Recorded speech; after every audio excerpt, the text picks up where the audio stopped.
All of the money for Wall Street, for the Bolshevik Revolution, came from Wall Street, really from Rothschild firms, but it would have been too obvious if the Rothschilds of London were sending all their money over to Russia to help the communists. So they did it through their favorite patsy, which is the American government.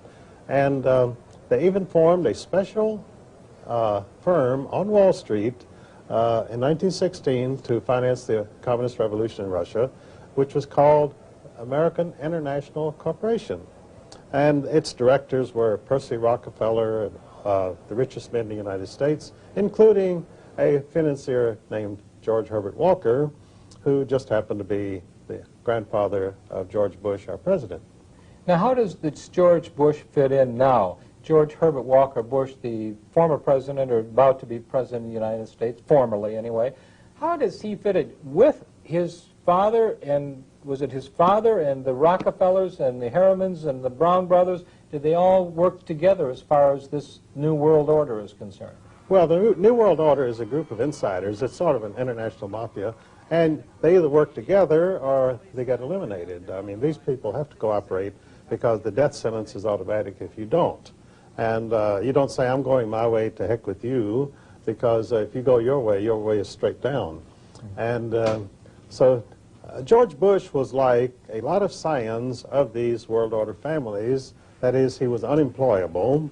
I mean, if he came in to be interviewed, and there were 8 people there, he would be the 8th one that you would hire if you had to hire 8 people. And, you know, Lyndon Johnson... He should have had 7 others when he was running for president of the United States. Well, it's too bad they didn't. Lyndon Johnson was quite a perceptive guy. He was a Texas redneck, and he came to Washington, and he looked at all these bright young men at the Central Intelligence Agency who were from the wealthiest families in the United States. They were there as a lark. They wanted to play James Bond, and their families would do... and as Lyndon said, he said the CIA is composed of scions of wealthy families whose families would never dare let them near the business because it would be dissolved within 6 weeks. So George Herbert Bush, George Herbert Walker Bush, when he finished at Yale, and they said, well, should we put him in the family firm of Brown Brothers Harriman? They said, good God, no, we'll be in the breadlines within 2 months. So they said, let him go work, let him do what everybody else does. Go work for the Central Intelligence Agency and travel around and have fun. So George went to work for the CIA. It's the only job he ever had, just like Bill Buckley, another scion of a wealthy family. Bill Buckley was hired by the CIA when he finished at Yale, Skull and Bones. We're talking about the Brotherhood of Death here, the Skull and Bones crowd, which Bill Buckley and George Bush and all of the partners at Brown Brothers Harriman were members of this Illuminati fraternity established in 1848 as the Russell Trust by Daniel Court Gilman, who also, by the way, later set up the charitable foundations. Gilman was on the board of all of these so-called charitable foundations, which were simply secret instruments of the world order. So George became a member of the CIA. Matter of fact, he was CIA director in 1976. An interesting thing happened to Eustace in 76, and that was when he met one Saddam Hussein, who became involved in power in Iraq at the time. Could you tell us a little bit about that? Well, George was always a business partner of Saddam, and he claimed he didn't know him, so he deliberately, when he was on camera, he always mispronounced his name. He always called him Saddam, as though he were trying to call him a sodomite, I don't know. But anyway, they have been business partners that goes way back. And Saddam himself, you know, is worth about $10 billion. He's a player on the world scene. And that's why when George was ranting about getting rid of the new Hitler, and he sent our army over there to do it, they walked away, leaving Saddam Hussein in total control. I don't think he ever heard a gunshot fired during that entire Iraqi war. But to get back to George, he didn't start out with the CIA. He started out as an agent, a secret agent of the CIA, who was running his own oil company called Zapata Oil Company. And, you know, George, when he wanted a name for his company, he wanted a name that really represented what he believed in. So he didn't call it the Thomas Jefferson Oil Company, and he didn't call it the George Washington Oil Company. He looked down at Mexico, where you had a communist revolutionary named General Emiliano Zapata. And Emiliano was quite a bloodthirsty guy. His idea of a good time was to go into a village and line up all the women and children and shoot them. So George said, this is my kind of guy. So he named his oil company Zapata Oil Company, which showed the kind of people that he would like to have around him.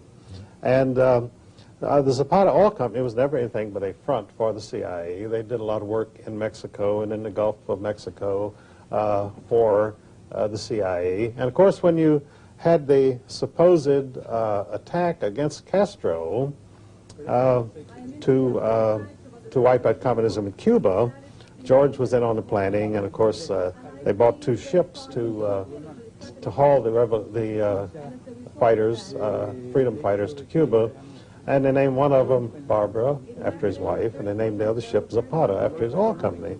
So George was pretty well inside all the way, and of course they never intended to overthrow Castro. You see, when you set up a regime that you control, like in 1917 they set up the Bolshevik regime, and the American taxpayer supported the Soviet empire from 1917 right up till the time it collapsed.